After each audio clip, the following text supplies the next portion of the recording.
You know, when ALLPOWERS approached us and asked us to do a review on their S2000 Pro, I wasn't sure. I'm not really good at sitting there remembering specs, remembering stuff like that. And I thought, what I am interested in doing is actually using it in the real world, kicking the crap out of it and see how it handles it. We've just spent over a month doing things like Uluru, the Gunbarrel, the Highway, some of the most corrugated hard roads around. So, should you buy one or not? Let's get into it.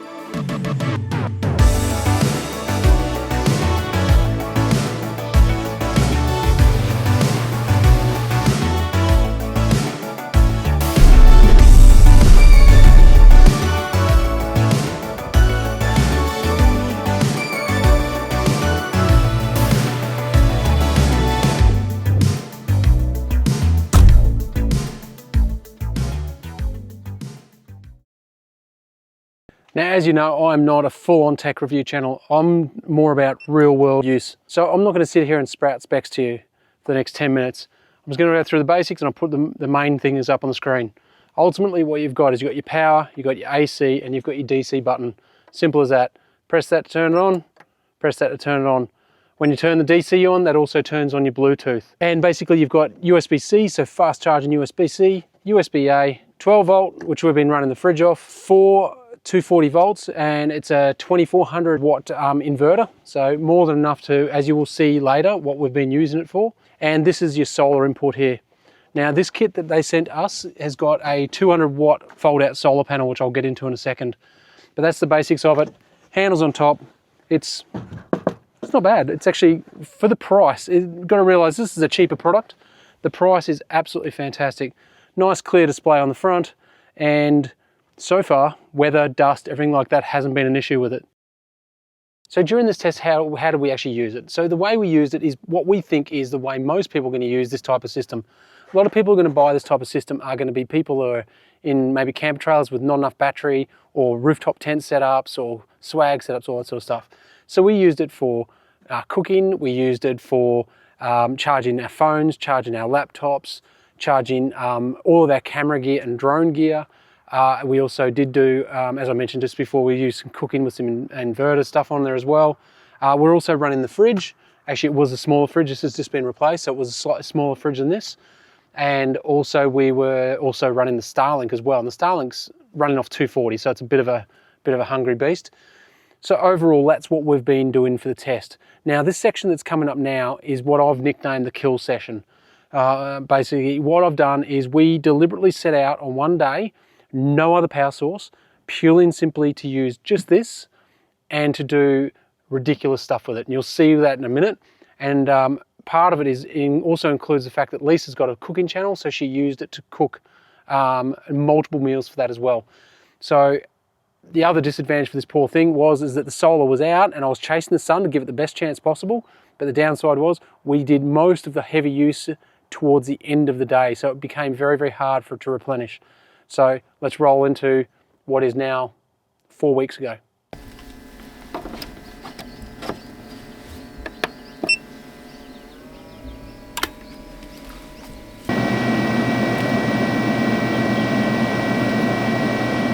So to boil 1 litre, it used 11%.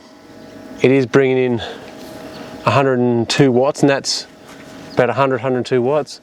And that is pretty well positioned too. If you look at the sun on that, it's direct sun. So the panel at the moment is it's only got about half. Let's see how it goes from there. So Lisa's currently using an induction cooktop, a rice cooker, plus we've got Starlink plugged into it, and it's also charging Lisa's phone. Charging my phone. And basically currently we're at 95%. It is just before 2 o'clock, so about just after 1:30. And admittedly, we haven't used it a huge amount today because we haven't had a lot of need, and it's been on solar. So you can see it's bringing in 138 watts of power. It's actually not using a huge amount of power at the moment, which is quite surprising. You can see there's a spike from the inverter. But what we are going to do, excuse the mess because Lisa's cooking, we will be cooking a sourdough loaf later today. So that'll be done in a big air fryer, so Ninja Foodie XL I think they call it. So it's an air fryer, griller, everything like that. So we're going to use it on that. So plus when I make dinner tonight, I'll be using a toast sandwich maker and all that sort of stuff. So it's going to get a fair workout. Okay, so we have been absolutely kicking this thing's butt all day. We're currently at 50%. It's currently charging because it's running the Starlink. Lisa's got a cooking channel, so plant-based camper, and basically she's been doing filming for that, and also cooking with induction, everything like that. So it's been getting absolute hiding today. And like I said, we're at 50%. We're about to put this on. So this is a air fryer. So we're going to put on 15 minutes for, 5 minutes for preheat, isn't it? 5 minutes preheat at 200. And then basically 2 lots of cooking, but basically 30 minutes at 200 to cook the sourdough bread. So it's going to be very interesting to see where it's at after this. We have not done it any favours. If you were using just this on its own, you'd probably be a little bit more conservative. We've deliberately been trying to punish it. So let's start and see where it goes. So we want... Can't see because of the sun. So we want bake. No, we want air fry. Air fry, sorry. So that's now going. It's pulling, including the Starlink, everything like that. It's pulling just under 18, so 1770. There we go. Nearly, let's say 1800 watts. So it's gonna be interesting to see how this goes over this entire time. I do not think it will be fully, well, definitely will not be fully charged by the time we finish up today. But I think it's still pretty well so far. I'm impressed. I'm pleasantly surprised. All right, we'll come back to you once we've cooked the sourdough.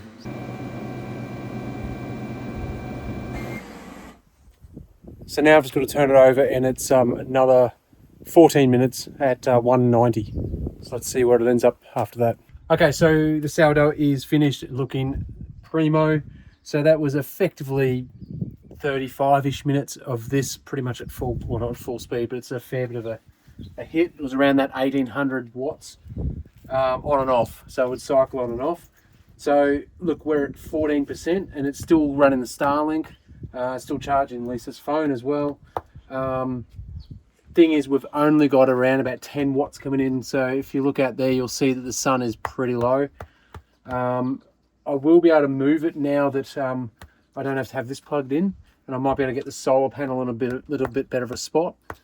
But it's super helpful, dog. But yeah, look, it's pretty good. Look, we've heard it because we've used it all in the afternoon, so it's very little chance for it to recover.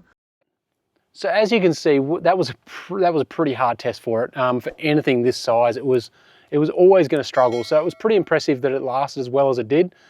It's not that it went flat that surprised me. It's the fact that how well it actually did handle it. I didn't expect it to handle as well as it did. And if we really wanted to find, if there's a weakness, we wanted to find it, and we wanted to show you what real world usage, heavy usage, is like, and what it could actually potentially handle. So the reality is 98% of campers would never use that amount of power in a day, let alone in an afternoon. So I think that helps with giving some real world examples. Okay, so let's talk about the solar panel. So ALLPOWERS sent out the 200 watt flexible or foldable solar panel. Now, real world results, chasing the sun in good sun, I consistently saw, the max I think I saw was about 150. So look, it's definitely not putting out that 200 watts, which nothing puts out what they claim, by the way. But it definitely isn't putting out the 200 watts. Like I said, about consistently, very consistently, I was seeing high 130s to 150s is where it sort of sat very regularly. You know, you could peak a little bit every now and then, but as a general rule, that was a safe bet. So when I first got this, I've got to be honest, it's because of obviously the other brand that I've got, it's got like the fabric around it. It felt a bit yuck, and I thought, oh, this is gonna maybe not last. I've been really surprised. It's been, where it's been stored, it's not exactly the nicest spot for it. The case that comes with it is actually quite good. It's got a few little marks here and there, but that's just from, basically mostly from transport and everything like that, nothing to do with the actual unit. As you can see, it's covered in dirt. They do give you a cable. The cable is not particularly long. The one thing I would say that I don't particularly love, and actually, as I said, it's not too bad, is these little snaps. I would like to see a better sort of clip on there to sort of fasten it. It works, it's just not the best. So the way it folds out, you got legs here like this. So the leg comes out and shows you like that. So I'm going to fold it this way so you can see it. So you basically fold it out, you put your leg down, and then this one here's got a leg as well. And then this one does not have a leg, and the end one does. So simple as easy, very, very simple and easy to put around. Now the actual solar panel does have like a, you know, to lend a name from a different brand, it does have like a Raptor coat, so sort of a coarse rough coat. It is pretty durable. I definitely am not scared about damaging the front of it. And as you can see, it's got a fair bit of flex in it as well.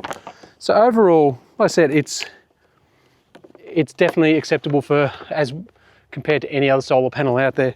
I wasn't sure how this was going to go, so I've been pleasantly surprised with this so far. So what's the app like? Well, it's actually pretty simple, but that's a good thing. It shows you the percentage of battery remaining. It tells you in hours, minutes, and even days of how much battery life you've got left. It also tells you the what's in and what's out. So what's coming in from either power source or from solar blanket, etc. And it also allows you to turn on the AC and the DC. So you can turn both of those on and off from the app. So for a great example of that is I'd be in bed or about to go to bed in the camper. Instead of having to get up and come out to the car to turn this the Starlink off, I could just in the camper press turn off and would turn it off and would save the battery for tomorrow. So just not wasting power or not using it. So super easy to use, very, very good. So who's going to get the benefit out of an S2000 Pro? Well, lots of people. Things like people would normally put a dual battery system in their car, or they run different cars, they're camping in different cars all the time. So rooftop tents, swags, ground tents, all of that sort of stuff. Or someone with a camper trailer that maybe doesn't have a big battery system. Maybe they've got the old AGM and they don't want to spend the money to upgrade to lithium. This is a very cheap, economical way to do it and gives you very good results. It's also great for content creators, being able to take out in the field, charge batteries, charge drones, all that sort of stuff in the field. It's also great for people who've got, as I mentioned before, maybe even older vans that have got limited power. People like that don't want to spend the money to upgrade. It's a very cheap way to get some lithium power and reliable power into your setup without spending a lot of money. Because of the fact it's got the inverter and everything like that built in, it makes great sense. Now, the other thing too is it's obviously great for, like I said, even for us when we're traveling full time, our camper's got very good power. And to be honest, Sarge has got a different brand of this type of thing built into them. That's the way I built this setup. So even for us, it's fantastic because I can leave Sarge set up there with the Starlink and everything like that. I don't even have to worry about taking that out. And we can grab this and walk it into a park, go and sit at a table, cook up on there, or basically down at the beach, anything like that. So there's lots and lots of reasons that you could definitely get an advantage out of this. What's the final conclusion? Well, I have to say, I've got to eat my words a little bit because I genuinely expected this to be a test and put back in the box and that was it.